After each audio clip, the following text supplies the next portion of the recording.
This video was filmed by a UN team that had rare access to the north of the Gaza Strip. It shows the once vibrant seafront after a year of Israeli bombing, now in ruins, emptied of its population. Before the war, northern Gaza had a population of 500,000 people. A year later, the UN estimates there are just 70,000. Northern Gaza was the first part of the territory that Israel bombed after Hamas's surprise attack on October 7, 2023. Israel resumed its attacks on the north this October, ordering thousands of residents to flee the densely populated Jabalia camp. The Israeli army has been besieging the camp ever since.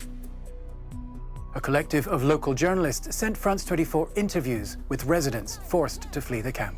قعدت من الساعة 7 المساء لل7 الصبح ما وقفتش. طبعا انت الله لا يسيئك كلنا 5 عيال كنا في أوضة قاعدين لابدين في بعض من الخوف. الصبح قالوا رموا مناشير ما رموش مناشير كله يطلع غرب غزة.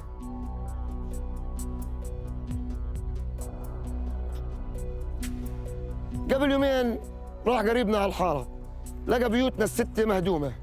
6 بيوت، احنا 47 نفر، 5 أسر، 6 أسر، كل أسرة عندها بيت كامل مكمل.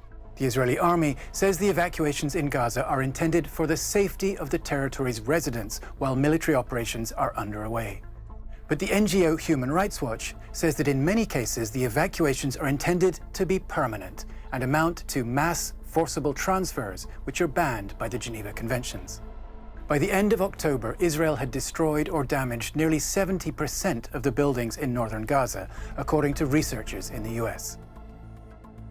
The destruction is visible, entire neighborhoods flattened, here in the city of Beit Lahia, near the border with Israel, or in Jabalia during the Israeli offensive in October.